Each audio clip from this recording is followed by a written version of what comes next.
ওরে কেউ বুঝিতে পারে না রে শালাল চিশতির খেলা, বাবা শাহ আলম চিশতির খেলা। জোর করিয়া বুঝতে গেলে তার ঘটে মরণ জ্বালা।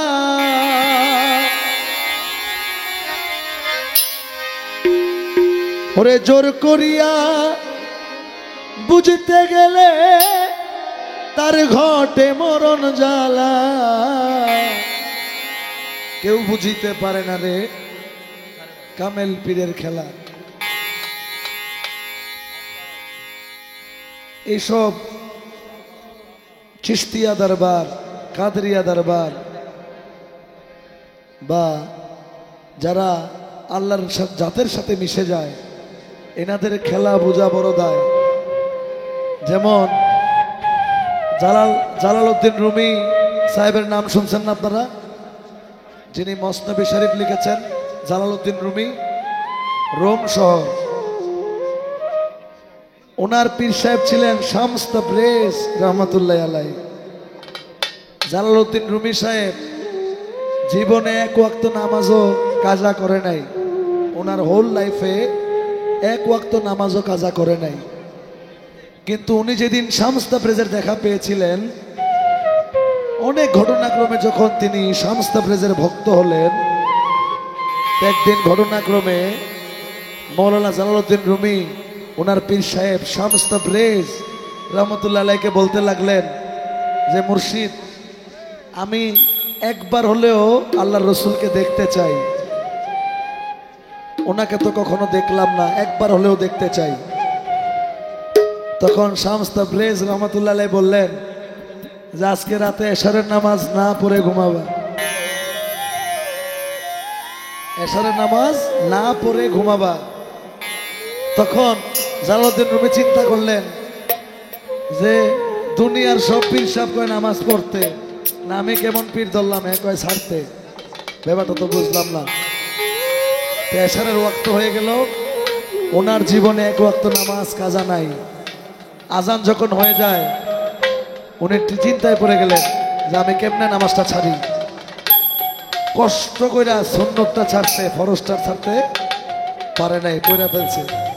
নামাজটা পড়ে যখন উনি ঘুমালেন, যখন ঘুমালেন সুন্নত কার জন্য? রসুলের জন্য, আর ফরজ হলো আল্লাহ।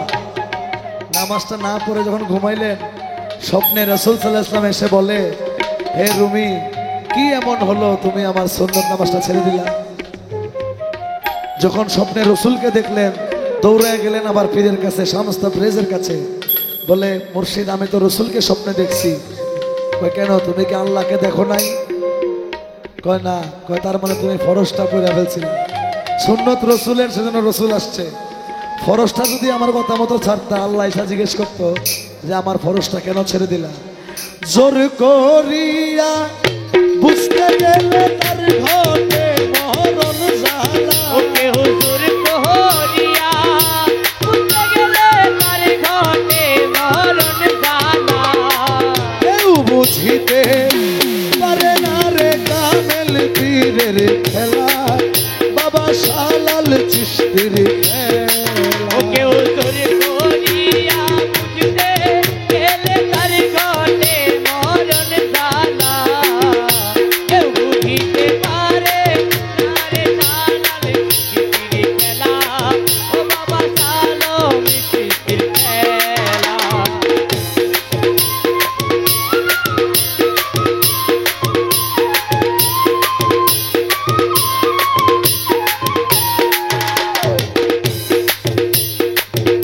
ছত্রিশ বছরে কারো জ্ঞান আখি ফুটে না, কারো জ্ঞান আখি ফুটে না। আবার 6 মাসেরই কালে কেহ পায়রে 16 আনা হবে বাইরে চলো আনা।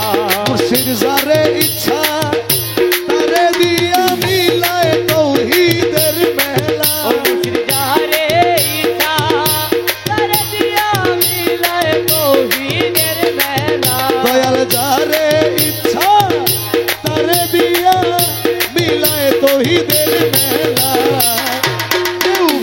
বুঝিতে পারে আরে শাহলাল চিশতির খেলা বাবা শাহলম চিশতির খেলা আরে জোর করিয়া বুঝতে গেলে তার গলে মরণ জ্বালা কেউ বুঝিতে পারে তারে জানালে সৃষ্টির খেলা ও বাবা জানো সৃষ্টির খেলা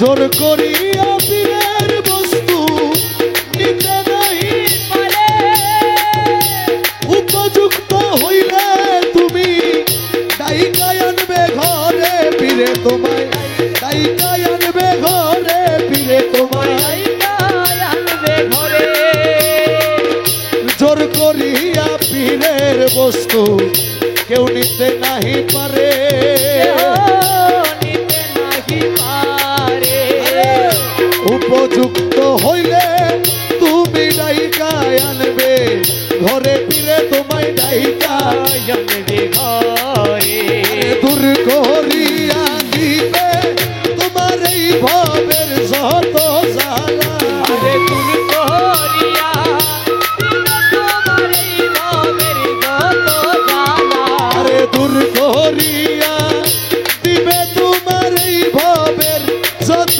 জ্বালা কেউ বুঝিতে পারে না রে শাহলাল চিশতির খেলা বাবা শাহ আলম চিশতির খেলা জোর করিয়া তার গলে মরণ জ্বালা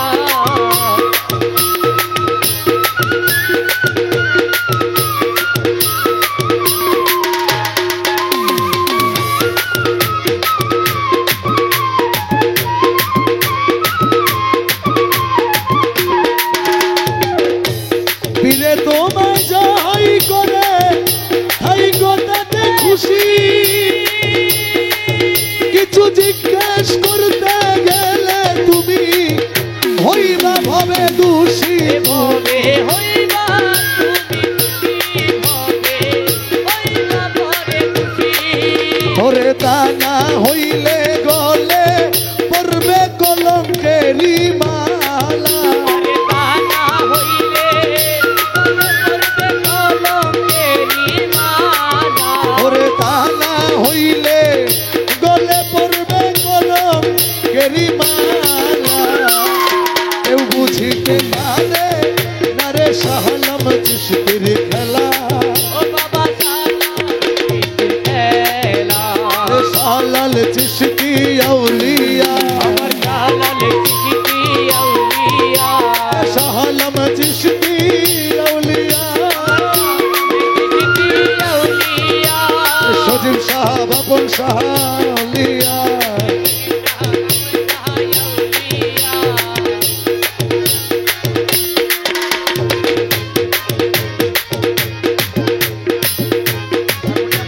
হারমোনিয়াম হারমোনিয়াম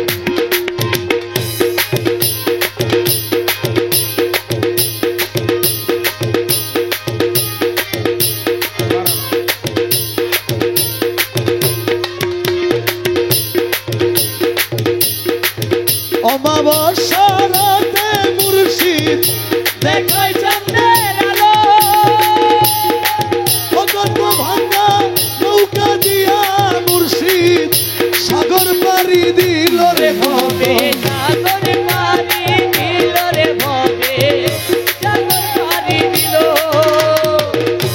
অমাবস্যা রাতে দয়াল দেখায় চাঁদের আলো দয়াল দেখাই চাঁদের আলো ভাঙা নৌকা দিয়া মুর্শিদ সাগর পারি দিল কত সাগর পারি দিল আরে হাসানে কয় বুঝলি না রে ইসরাইল সার খেলা আরে হাসানে কয়ে তুমি না রে ইসরাইল ওরে ভক্তে বলে বুঝলো না রে শালম চিশতির খেলা কেউ বুঝিতে পারে না রে শালম চিশতির খেলা ও বাবা শালাল চিশতির খেলা জোর করিয়া বুঝতে গেলে তার ঘটে মরণ